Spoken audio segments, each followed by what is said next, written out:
Shall we close our eyes and look into the Lord Jesus, who is in our midst? Loving Heavenly Father, thank you, Lord Jesus, for your presence wherever we are. We are seated at your feet, Lord, and we want to hear from you. We are needy people, Lord. We want your heavenly manna. Cleanse our hearts with your blood, Father.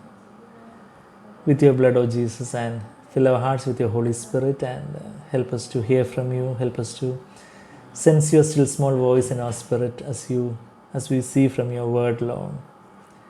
Your words are spirit and they are life.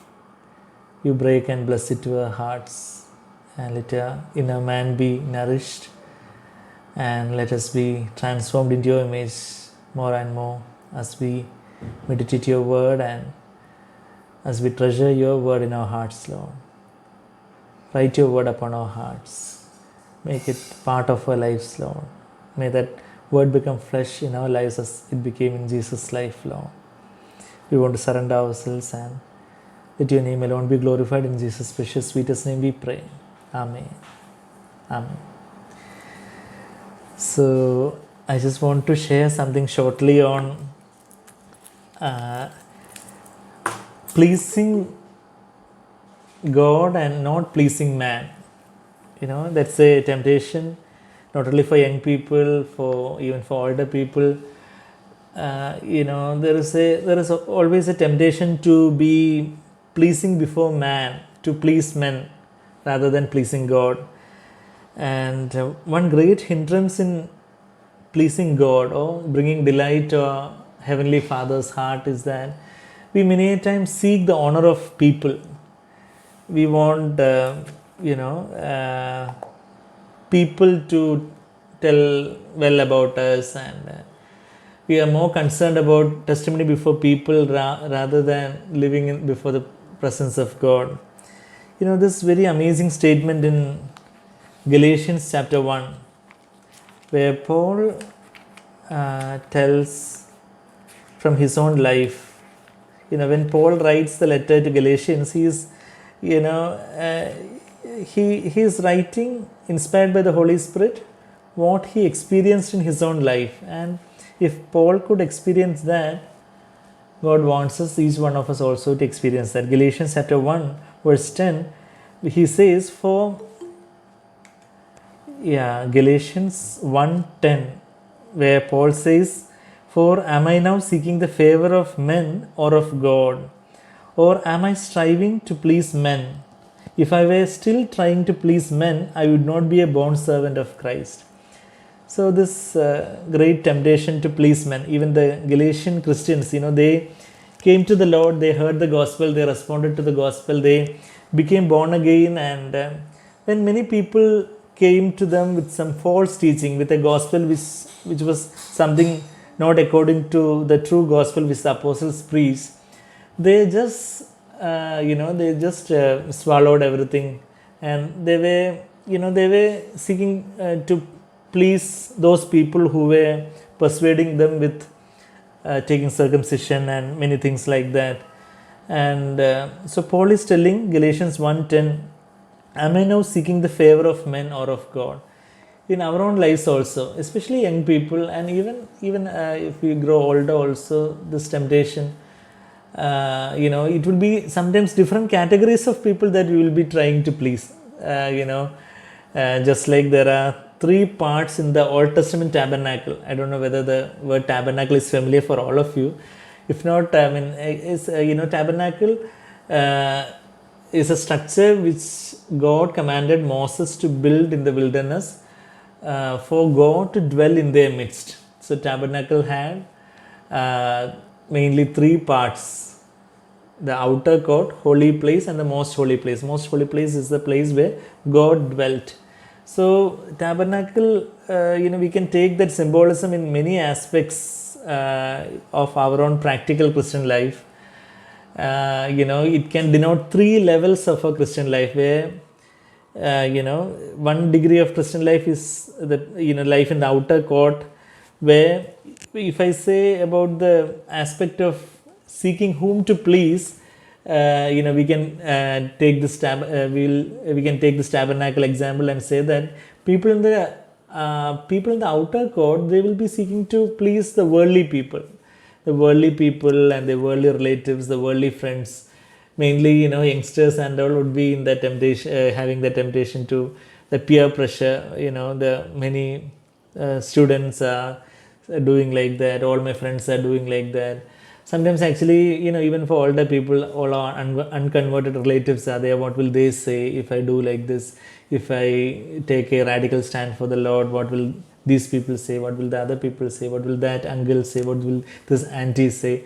So this kind of seeking to please the worldly people is one level of Christian life, and I hope some of us probably would have overcome that and would have taken some radical stand for the Lord.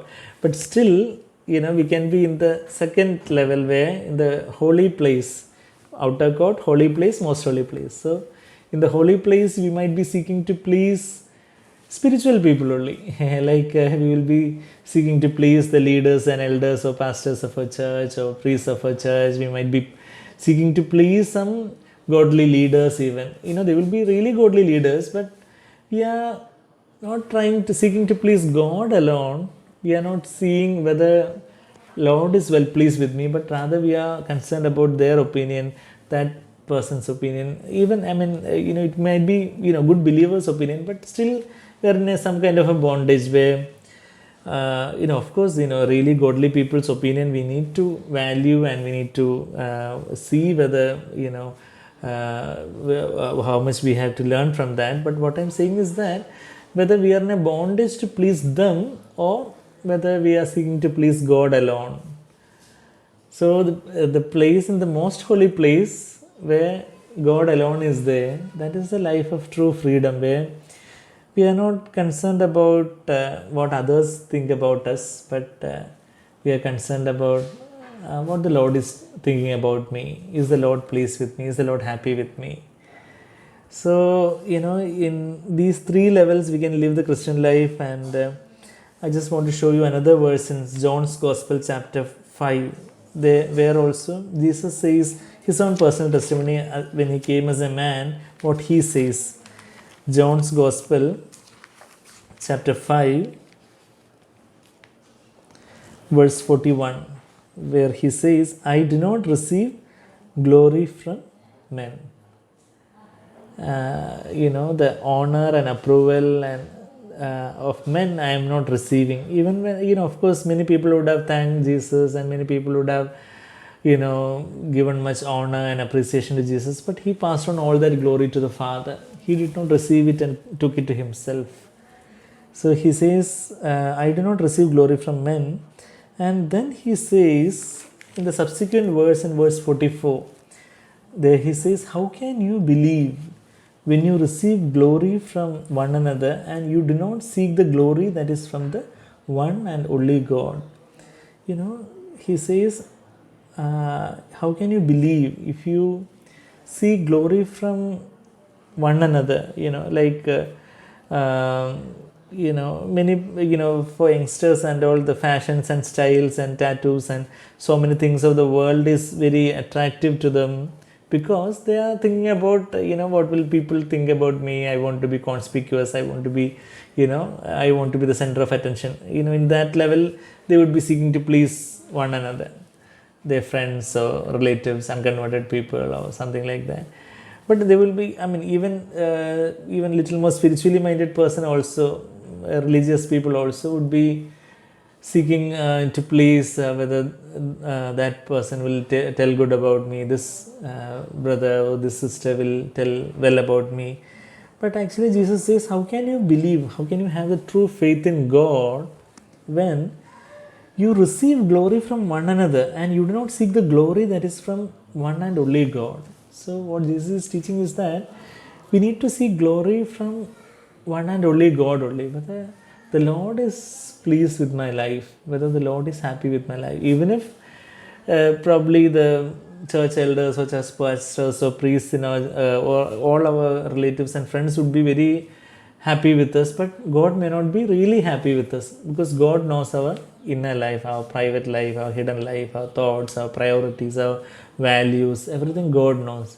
all the other people, including probably our spouse and children and friends and relatives and so many people who come across us, see only a very fraction of our life, and they will be very impressed by the so-called holiness or so-called good manners that they see in our lives. But are we living before them, or are we living before God alone? Jesus says, I do not receive glory from men. Jesus always lived before the Father. So, actually, this seeking glory from people, seeking the honor of people is actually a bondage. It is just like if a bird which is supposed to fly high in the air is bound by some chains. This chain can be just seeking the honor of people. It can be, of course, other chains also. It can be chain of some other sins like impurity or lust or bitterness or jealousy or judging others. Of course, there can be so many chain, anxiety and worry and grumbling and so many chains can be there. But one main chain is the seeking man's honor. Jesus spoke much against that in Luke chapter 16. If you see some of these verses that will help us to wake up. Luke chapter 16, verse 15, where Jesus is telling the Pharisees. Jesus says to Pharisees in Luke chapter 16, 1:6, verse 15, 1:5. And Jesus said to them, you are those who justify yourself in the sight of men, but God knows your hearts. People see, man sees the outward appearance, but God sees the heart. 1 Samuel 16:9, we read that verse. The same thing Jesus here says in little different words.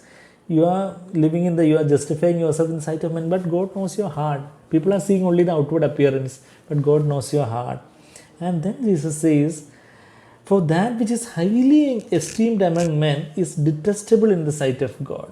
What we esteem highly, probably our position, degrees, honor, money, financial status, whatever, what are the things that the people in this world are after? They are after fame. Everybody wants to know me.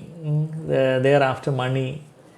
They want to make more and more money, and they are after that. They are not satisfied with anything that they earn, and they want to make more and make more and make more. Fame and money and power over other people. I want everyone to respect me. I want everyone to surrender to me, submit to me. That power. Then people are after what? The pleasures of this world, the sinful pleasures, and the people are after many substance use, drinking and smoking and pornography and so many things, many illicit relationships and so many promiscuity and so many things like that. They are seeking after pleasures. If you see, these are the things that Moses said no as a young man. I hope you know all that was. What I'm saying is that what is highly esteemed among men, all these things which are highly esteemed among men, that is detestable in the sight of God. In God's sight, even our education and knowledge, and even if it is just glorying in our own Bible knowledge or glorying in our own position or whatever, of course, we need to excel in our studies, we need to be faithful in our work, and we need to excel in everything. But at the same time, we are not supposed to take any glory or credit for anything. We give all credit to God. But if we take credit in any of these worldly things, anything other than Christ, if we are boasting in, that is detestable before God. And that is what we read here. I was telling about Moses, how he as a young man, he said no to these three things primarily. When we see these many temptations, and when we read about so many temptations in the Word of God, mainly these three categories of temptation: honor of men, riches of this world, and the pleasures of this world. These are the three things that are the real, those are the real temptations actually.